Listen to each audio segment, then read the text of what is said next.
If there was ever an episode that perfectly captured the mystery, the tension, and the emotional chess match that is Robyn Brown's world, it was Sister Wives Season 20, Episode 6. Fans tuned in expecting answers and instead got a masterclass in mixed signals, half-truths, and carefully worded confessions. The question everyone's been asking since Season 18 finally took center stage. Does Robyn actually want another sister wife or not? And by the end of the episode, viewers were left more divided than ever. Opening scene, the Lonely Heart Confessional. The episode opened with a cinematic close-up of Robyn sitting in her Flagstaff living room. Soft lighting, a throw blanket draped perfectly over her shoulder, and that practiced calm tone fans know so well. "I never wanted this," she began, her voice trembling just enough to seem raw. "I never wanted to be in a situation where it's just me and Kody. This wasn't the plan. This wasn't the family we built." Cut to a flashback montage of Christine laughing with her kids, Janelle in her kitchen, and Mary closing the door to her B&B for the last time. The contrast was striking. Robyn continued, "I always believed in plural marriage. I still do. But how can you live that lifestyle when everyone else walks away?" It was the kind of emotional scene that made even her critics pause. For a moment, she didn't look like the so-called villain of the story. She looked like someone who lost something she never thought she'd have to live without. Her sisterhood. But then came the line that launched 1,000 tweets. "I'm open to the idea of another sister wife, but only if it's what Kody wants." And just like that, the internet erupted. Fan reaction, "She says one thing, means another." Within minutes of the episode airing, #SisterWives trended again. Fans flooded social media with mixed reactions. "She says she wants a sister wife, but make sure to add, if Kody wants it. Girl, you know he doesn't." Robyn misses the idea of sister wives, not the reality. Big difference. It's like she wants sympathy for being the last wife standing, but not the actual solution. Even longtime viewers who defended Robyn in the past found themselves puzzled. The emotional tone felt sincere, but the logic didn't add up. After all, Kody's already made it clear in multiple confessionals that he's done with plural marriage. In his own interview later that episode, he bluntly said, "I can't imagine doing this again. I don't have the energy. I don't have the faith in that structure anymore." That statement hit Robyn like a blow. Cameras cut to her reaction, eyes wet, lips trembling, silence stretching into a moment so uncomfortable that fans almost felt bad for her. Almost. The dinner scene, hope versus reality. Midway through the episode, TLC gave fans the moment they've been waiting for, Kody and Robyn's dinner conversation that was teased for weeks in promos. They sat across from each other at a quiet restaurant, candles flickering as tension hung like fog. Robyn's hands clasped tightly around a napkin. "I feel like I'm living half a life," she said softly. "You and we're supposed to be part of something bigger. You were a plural husband. I was a plural wife. It doesn't feel right that it's just us." Kody's response was cold but honest. "It doesn't feel right to me either," he said. "But you saw what happened. Everyone left.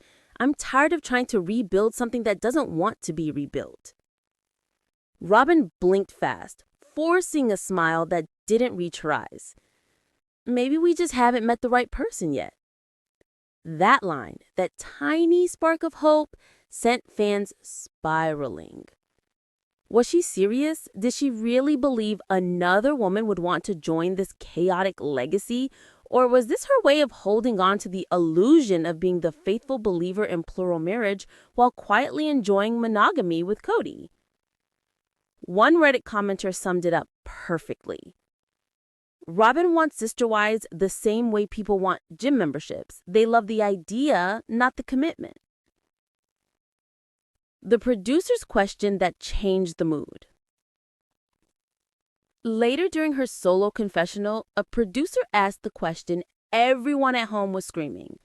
Robyn, if Kody did want to bring in another wife tomorrow, would you truly be okay with it? She froze. Her face softened and the air in the room seemed to change. I'd want to be, she whispered, but honestly, I don't know. There it was, the truth, peeking through the polished answers and emotional rehearsals. Because beneath all the tears, all the talk about faith and destiny, Robyn looked afraid. Afraid that if Kody ever did bring someone new into the marriage, she'd lose the one thing she now controls entirely, his undivided attention. It was the most revealing 5 seconds of the entire season.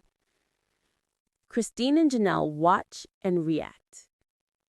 In a stroke of editing genius, TLC then cut to a scene filmed earlier that week, Christine and Janelle watching the same footage on their own couches, reacting in real time. Christine laughed in disbelief. She wants a sister wife now, after everything? She shook her head, sipping from a mug. She got what she wanted, and now she's bored. Janelle, ever the voice of calm reason, added, I think she genuinely misses the principle of plural marriage, not the reality. It was never easy, but now that it's gone, she's realizing what she lost. Christine nodded. She lost the chaos. That's what she misses. Fans love this commentary moment. It was like watching the past and present collide. Robyn clinging to the idea of plural harmony while the women who actually lived it knew better. Ending scene, the desert walk. The final 5 minutes were poetic and eerie all at once. Kody and Robyn walked along the edge of the Coyote Pass property, the same land that once symbolized the Brown family's dream of unity. It's just us now, Robyn said quietly. Maybe that's how it was supposed to end. Robyn didn't answer. She just stared out at the barren land, wind whipping her hair. Her expression was unreadable, part sorrow, part calculation. Then, almost under her breath, she said, I still believe in it. I still believe in family. Fade to black. The verdict, the question that won't die. So, does Robyn Brown really want another sister wife? After episode 6, the answer is still complicated, but the clues are clearer than ever. Robyn wants to appear faithful to the principle of plural marriage because it validates her original story, her moral identity, and her place in the Brown legacy. But deep down, she's grown used to the quiet life, the control, the intimacy that comes with being the only one left. The longing in her words might be real, but it's nostalgia, not desire. She misses the community, not the competition, the image, not the lifestyle. And perhaps that's the greatest twist of all, because even as fans debate her sincerity, one truth lingers. Robyn Brown has become the last wife standing in a family built on sharing, and nothing feels more ironic than watching her mourn a lifestyle she helped dismantle. Final thoughts. Episode 6 delivered everything fans love about Sister Wives: emotional contradictions, quiet power plays, and just enough vulnerability to keep you watching. Whether you believe Robyn's tears or not, one thing's certain. She remains the most fascinating question mark in the entire Brown saga. Verdict: 9 out of 10 for drama, 10 out of 10 for emotional confusion, and 100 out of 10 for leaving us all asking the same thing next week. Does Robyn really want another sister wife? Or does she just want the story to sound like she does? The morning after Sister Wives Season 20, Episode 6 aired, the Brown family's group chat was silent. That in itself was strange. Usually, after an episode dropped, Janelle sent a good-natured message about editing. Christine made a joke about the confessional lighting, and Robyn often asked, "Do you think I came across okay?" But not this time. Because this episode had been different. Explosive, emotional, and confusing all at once. The moment Robyn said, "I still believe in sisterhood, I just don't know if I could ever share again," fans were divided. Half of them called it hypocritical. The other half pitied her for being caught between a dream and a downfall. Now, that single quote had become a wildfire. Christine's kitchen, morning after. Christine's phone wouldn't stop buzzing. Every few seconds, another notification. At fanpage Brown Queen tagged you in a meme. Hashtag SisterWives trending. Robyn contrasting compilation gets 200K views. She sighed, sipping her coffee as David called from the other room. Is the internet still mad? Mad? Oh, they've gone full gladiator mode, Christine muttered, scrolling. Listen to this one. Robyn says she wants a sister wife, but not too close. Maybe she means an emotional support roommate. David chuckled. That's, brutal. Christine didn't reply. She knew what fans couldn't, that Robyn's words weren't calculated. They came from confusion, fear, and maybe a little guilt. But Christine also knew the impact. For years, she had lived in the shadow of Kody's special connection with Robyn. Now, watching Robyn publicly struggle with the very concept of sisterhood felt strange. A mix of satisfaction and sadness. She's spiraling, Christine finally said quietly, and TLC is loving it. Janelle's perspective. Janelle had turned off Twitter at midnight. She had seen enough. The trending hashtags, hashtag Robyn contrasts herself, hashtag pick a side Robyn, and hashtag Team Christine were everywhere. Her kids were sending her screenshots of reaction videos, and she couldn't escape the storm even if she tried. But Janelle wasn't angry. She was tired. She understood Robyn better than most. That woman's life had become a paradox, preaching unity while living isolation. She had once believed Robyn was sincere, that she truly wanted to preserve the principle of plural marriage. But somewhere along the way, things changed. Now, as she sat at her desk in Flagstaff, she whispered to herself, Robyn doesn't even know what she wants anymore. A producer texted her, asking for her reaction quote for TLC's social post. She sighed before typing back, I think Robyn is struggling between her beliefs and her reality. That's something all of us had to face eventually. Minutes later, her quote was live, and fans were dissecting every syllable. TLC headquarters. Inside TLC's editing suite in Los Angeles, chaos had a different sound. The clicking of keyboards, the clinking of coffee mugs, and producers huddled around screens replaying Robyn's confession over and over. Do you hear the hesitation? One producer asked. Right after she says she believes in sisterhood, her tone drops. That's the soundbite that's driving engagement through the roof. Another replied, fans are emotional. That clip hit 3 million views in 12 hours. Should we push another teaser? Absolutely, the executive producer said with a grin. But make it look like we're showing her vulnerability, not stirring drama. The line between empathy and outrage is where ratings live. They all nodded, and within an hour, TLC's official Instagram posted a slow-motion clip of Robyn wiping tears, captioned, Can belief survive heartbreak? Robyn opens up like never before. The comments flooded in. Some were supportive, most weren't. But the numbers didn't lie. Engagement had tripled overnight. Robyn in her living room. Robyn sat cross-legged on her couch, the glow of her phone lighting up her face. Every comment she read felt like a jab. Pick a lane, Robyn. You broke the sisterhood and now you're crying about it? She's rewriting history to make herself the victim again. She scrolled faster, the tears already welling up. Kody had told her not to read the comments. He said fans didn't understand her heart, but Robyn couldn't stop herself because deep down, she wanted to be understood.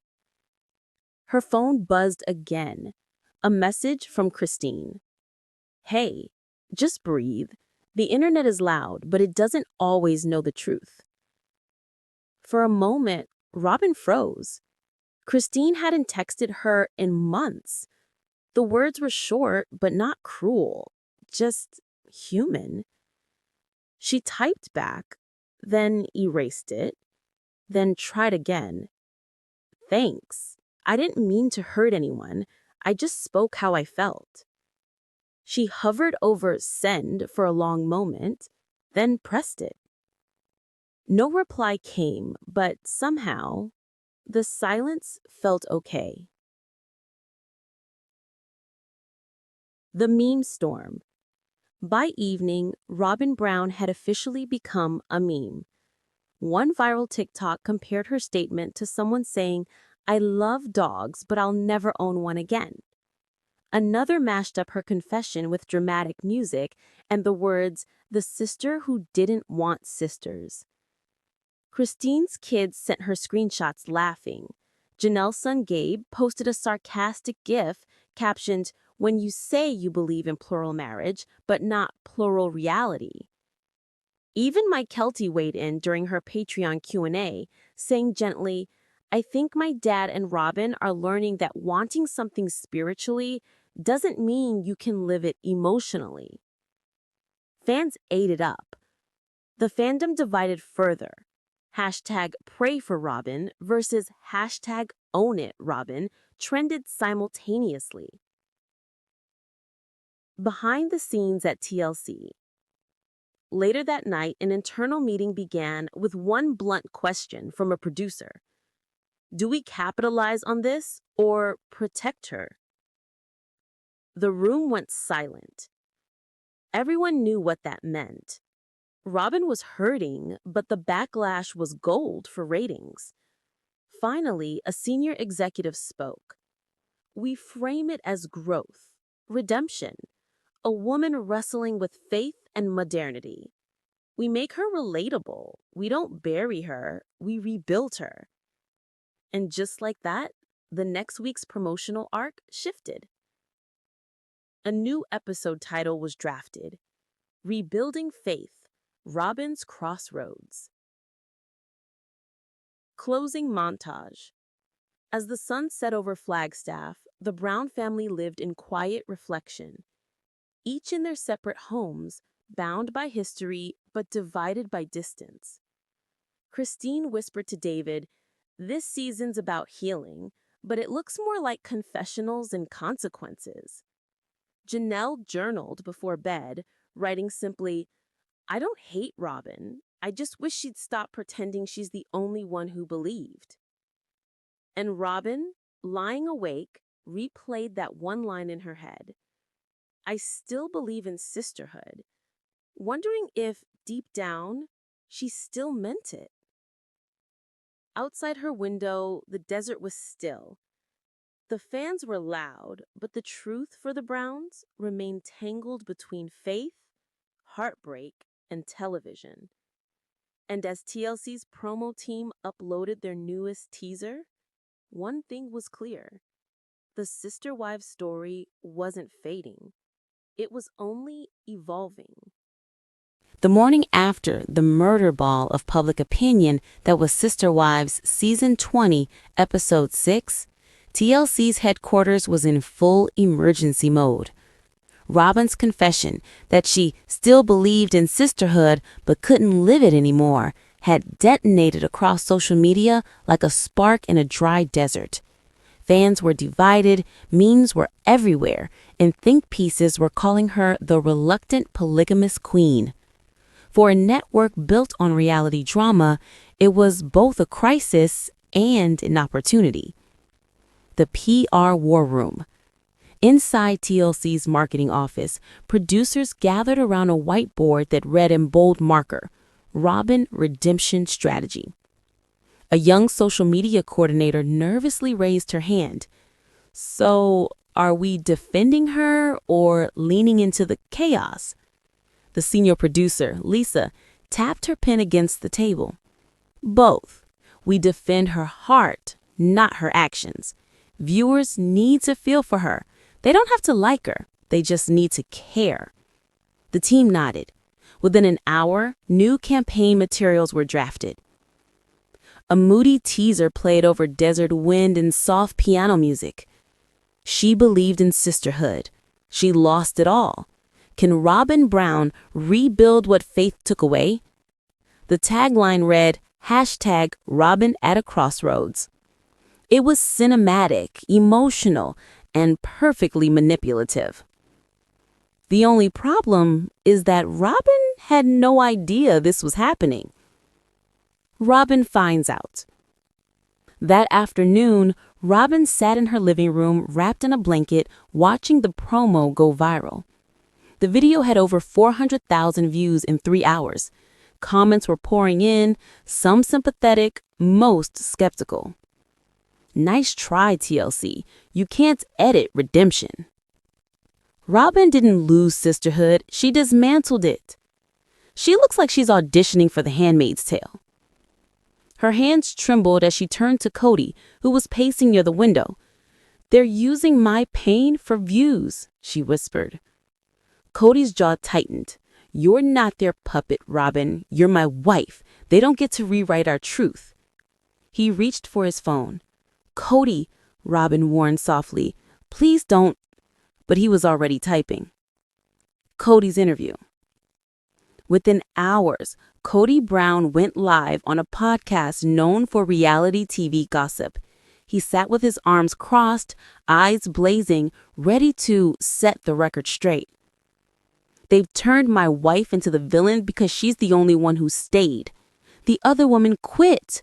Robyn's the one who kept believing, and now she's punished for it?" The host tried to interrupt, but Kody kept going, words spilling faster, sharper.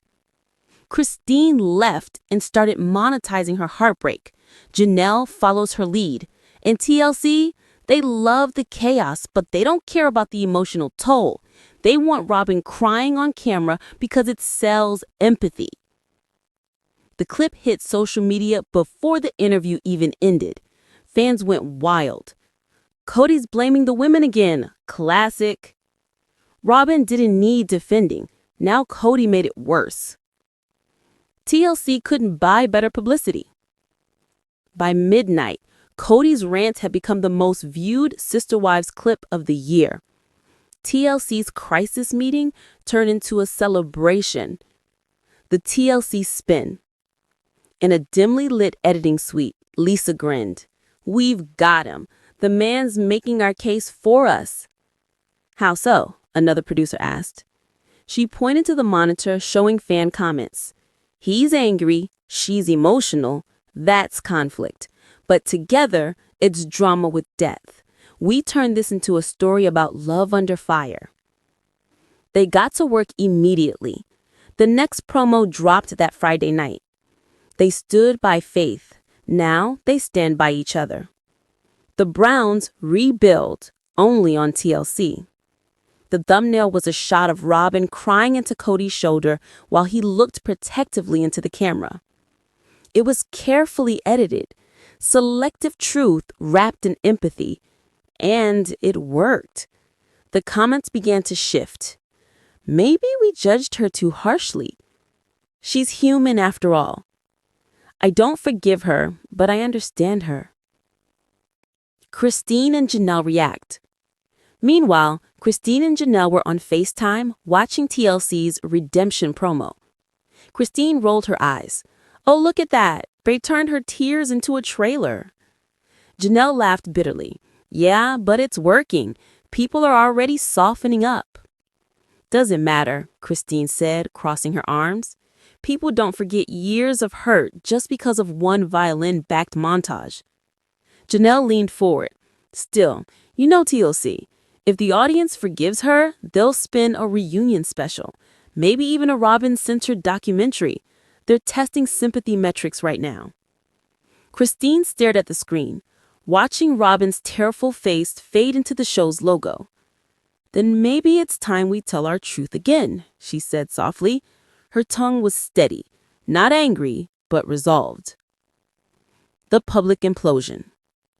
2 days later, Kody appeared again, this time on a live stream, meant to thank supporters. What began as gratitude quickly turned into chaos. People keep saying Robyn broke the family, Kody said, voice rising. But families aren't built by hate. They're built by loyalty, and some of us didn't have that. The comments exploded instantly. Oh no, he's doing it again. Kody, stop blaming your exes. Someone take his phone. By the time the live ended, TLC's PR inbox was flooded with thousands of messages, half outrage, half fascination. One executive muttered, "We can't control them, but we can use them." They scheduled a new confessional shoot. The confessional. In a stark, softly lit studio, Robyn sat before the camera. Her voice was quieter this time, controlled, reflective. I know people think I'm the villain, she said. Maybe I earned some of that. I don't know. But I do know that faith isn't perfect. People aren't perfect. I'm just trying to live mine the best I can. She looked down, then back up, eyes glistening. The producer off camera asked gently, "Do you still believe in sisterhood?" Robyn took a long breath. I believe in forgiveness. Maybe that's the start. The footage was gold, raw, emotional, and ambiguous, the kind of soundbite that could heal or divide depending on how it was edited. TLC chose both. The final frame. As the promo for episode 7 dropped, fans noticed something new, a flicker of humility in Robyn's tone and a surprising absence of Kody in most of the footage. The focus had shifted. This was now Robyn's journey of faith, not Kody's defense of it. Inside TLC studio, Lisa smiled as she watched the analytics soar. We've turned backlash into empathy, she said proudly. They hate him, but they'll root for her. But in Flagstaff, as Robyn scrolled through the edited clip, she whispered to herself, they don't see me. They see the version they built. And somewhere in Utah, Christine closed her laptop after watching the same promo, shaking her head. Let them rewrite, she said softly. We'll tell the truth soon enough. The season wasn't far over, and TLC's just lit the fuse for its most emotional arc yet.